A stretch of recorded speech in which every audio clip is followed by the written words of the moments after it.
if this sounds familiar.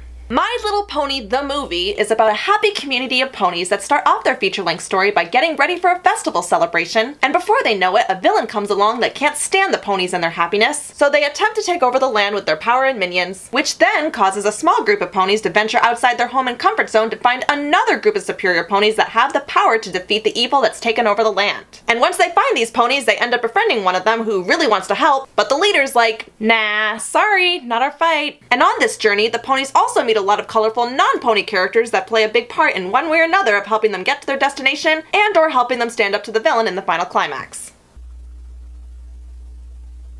Coincidence much? Hello everybody, welcome back to my channel. I am Adorkable Rachel and it's time once again for another episode of Rachel Reviews, so let's just hop into it. Today, we're going to talk about My Little Pony the movie. So starting from the beginning, when I was a little girl, I used to love watching the My Little Pony movie over and over and over and over again. Because, I mean, what little girl didn't like little ponies and rainbows on their TV screen? And I will admit, when I found out about the really big male fan base that the reboot series got, even I was kind of like, really? But I have so far come to embrace that fandom, and I have a lot of friends that are open and proud bronies, but I would say that I've probably embraced that more than I've actually embraced the show itself. I think My Little Pony Friendship is Magic is a perfectly good show. It's got great animation, really fun characters, heartwarming stories, and I do like that it has helped a lot of adults embrace their sensitive sides, and it's also brought a lot of people together. But I'm also not gonna lie to you and say that, oh yeah, I've watched the series and I totally own a lot of merchandise. I mean, not that I would mind if anybody were to give me a Twilight Sparkle plush, I'm just saying. But I can confidently say that I have seen enough that I know the different characters and I know what the show tries to teach us in every episode. Therefore, I feel pretty confident talking about this movie too. Interestingly enough, and like I mentioned, the plot of this movie does kind of have the same basic idea that the original My Little Pony movie did. And I have no idea if that was intentional, but as much as I loved the original movie as a kid, even I can say that it's a pretty terrible and hollow film. And we could talk all day about the comparisons and maybe even come up with some conspiracy theories as to why the elements are similar, chalk it up to lazy writing, or debate as to whether or not this is technically a reboot movie. But since this film is meant to be linked to the new series, we're just gonna review it on its own. But feel free to let me know if you want me to do a video like that one day. Lord knows I'd love to pick apart the laziness and insulting level of pandering from the first film. However, the good news, the new one is a lot better. The ponies are played by their original voice actors. Thank goodness. I hate it when voice actors are pushed aside and replaced by more well-known talent, even if their names don't appear in great big bold letters on the poster. And we also do have a bunch of new characters that have the celebrity voice talent, like Emily Blunt, Michael Peña, Liev Schreiber, Taye Diggs, Zoe Saldana, Kristin Chenoweth, Aduba. Pretty sure they did bring in a lot of the celebrities so that they could get the buzz going about the film, but they are pretty musically inclined, most of them, and to their credit, they do sound like they're having a lot of fun with the roles that they're playing, especially Kristin Chenoweth, who's as adorable as ever. And I already knew that a lot of non-pony characters exist in this world, but it was really interesting to bring out this feature film that also featured a lot of non-pony characters. Plus, it does give a lot of people who probably haven't seen the film the idea that this is a really big world that they live in, and the reign of the Storm King has taken its toll on a lot of people in a lot of places. And if I didn't mention, the Storm King is the top villain in this movie, and he's the one who's played by Liev Schreiber. The side characters in this movie, they're fun. They're fun. And I kind of expected a lot of these characters to just appear in the movie, play a quick part, and then just leave for good, but surprisingly, a lot of them do have pretty wide arcs throughout the film itself, and they all do learn really good lessons about kindness and friendship and about facing their fears. Just a lot of little lessons that we do normally see in the show, and they managed to put them into this one movie in a way that actually kind of works. The music in this movie, no surprise, is also a lot of fun. The show is insanely famous for its catchy and uplifting tunes, and again, no exception here. Except for the part where the movie starts with a pony version of We Got the Beat by the Go-Go's, even though there is no other known songs in the movie, but whatever. And there aren't just songs sung by the main six, a lot of the side characters get a couple of songs too. I don't remember a lot of them at the top of my head, but they were, for the most part, toe-tappy, and I was smiling a lot when they were on. For the side character songs, I really do like the song I'm the Friend You Need, which is sung by Taye. I'm the friend that you need when you're lost and don't know what to do. I'm your pal, your amigo, useful and resourceful too. It's a tango! Yay! The first song, We Got This, was probably the one that got me the most. We got this, you got this, we got this together.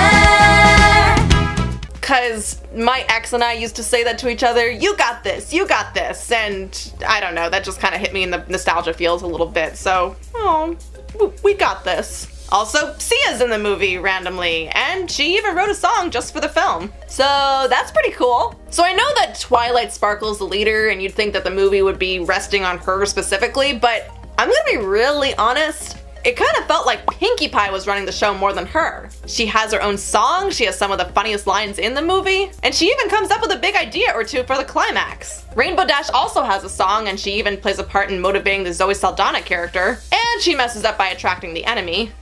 Whoops. But then you also have a bunch of other characters that really weren't used that much, like Fluttershy and Applejack and Rarity, who are just kind of there because they were in the show, and that's kind of it. I mean, don't get me wrong, they have their moments, but they don't play really big contributions like the other characters, and I was like, what the hell? Where's their songs? Where's their contributions? I mean, you have this big theatrical film, why not use their skills efficiently on the journey? I don't know.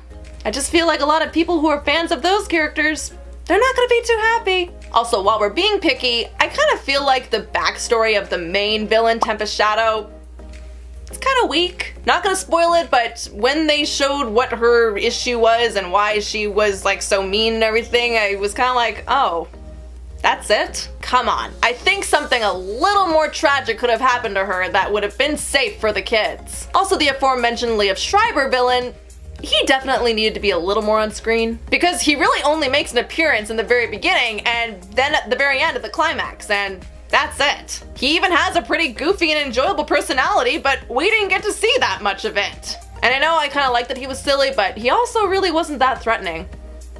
He needed to be more threatening. You book Liev Schreiber on this role, guys. Take more advantage of your Liev Schreiber. And I know that I said that Tempest Storm's backstory is kind of weak, but I do still like her as a character. She just always has this really sinister presence, and clearly there's some pain behind those eyes, and she'll stop at nothing to get what she wants. And it's also interesting because this movie, I don't really feel like it's Twilight's story or any of the main six's story for that matter.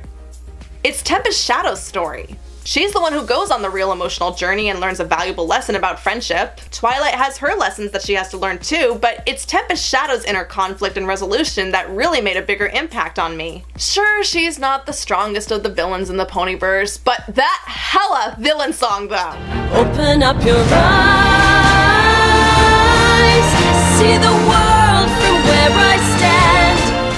What else is there to like about this movie? Well, for all the die-hard fans, I'm sure you'll appreciate all the little touches and nods to the original show. The movie itself is also pretty funny, and thankfully doesn't stoop down to making any pop culture references. Although they do have a couple of clever moments that play tribute to modern technology. Like they call cell service spell service, lol. And they even find a way to make a reference to AOL too. Yeah. Oh, but get ready to groan big time for this one joke that makes a reference to the Hungry Hungry Hippos game that's also owned by Hasbro. Yeah, the audience in the screening I went to was... they thought that was really, really bad. This movie...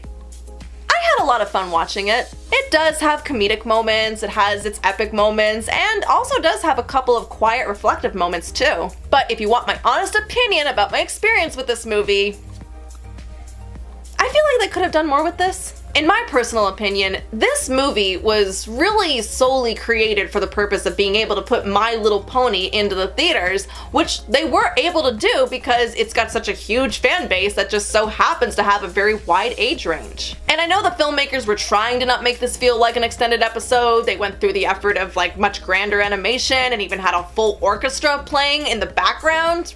Yeah. But in all honesty, an extended episode of the series, that is kind of what it felt like. In fact, I think this kind of story could have worked really well in a 2 or 3 or 4-parter episode kind of thing. Again, not gonna spoil anything, but in my opinion, if they wanted to make this a much more kind of like theatrical experience, I think that they really should have had a much bigger payoff at the end of the film that ties in with a bigger message about friendship that hasn't yet been addressed in the show. Because as little of the show that I've seen, I still felt like watching this movie, the lesson was kind of downplayed and even felt like it's been done before. Plus, it was pretty predictable, and we adults have definitely seen this kind of story in a lot of films. I mean, I don't want to act like I could have made a better film, but what if in order to make it more fresh for the fans, we did something like metaphorically challenge some ideas that reflect what our world is going through right now? I mean, given the high quality of the content on the show, I just felt like I was expecting more as far as a moral or a lesson that this movie was gonna try to get across to us. I don't know, but I mean, just something that makes the movie feel like it deserved the title My Little Pony, the movie. But to be fair, this is clearly a movie that's meant for much younger kids, and maybe this is the kind of movie a lot of them haven't seen yet, where the hero has to go outside their comfort zone and go on a journey and try to save their home. For what it is, it's a serviceable watch with fun characters and fun songs and lots of bright colors and pretty good animation for being based on a TV show, despite the obvious 3D effects. And aside from some of the characters not being used as efficiently as they could have in a way that really paid tribute to why the fans love them so much, yeah, I think the bronies will like this movie fine. I just think that this is a movie that is going to be more enjoyed by kids rather than the adults. Yes, I know it's My Little Pony the movie, but given its flaws, I don't think this is going to be the end-all be-all greatest thing that the franchise has ever produced. But if you're a brony, or if you're a parent who has children who would like this sort of thing, then yeah, then it's worth it to see it on the big screen. Just don't be surprised if it feels like this is something you might have possibly seen in the Ponyverse before, just with a lot more characters and longer. So those are my thoughts on the brand new My Little Pony the movie, and now I want to know, did you guys get a chance to check it out? And if so, what did you think? Do you like the celebrity actors? Do you like the songs? Do you think there's anything that maybe could have helped improve this movie? Or did you think it was perfectly fine? Did you like it? Are you a brony? Are you a parent? Are you someone who went into this completely blind? Either way, was this the My Little Pony movie that you were waiting for? Also, are there any movies coming out soon that you want me to do a review of? What are your thoughts? Well, go ahead and leave your comments below, be sure to like and share, and if you're new and like what you saw here, then don't forget to hit that subscribe button, and also be sure to hit the little bell button down there to get notified when new stuff comes out, because I make new videos every week! Bye, Adorkable Buddies, I'll see you soon!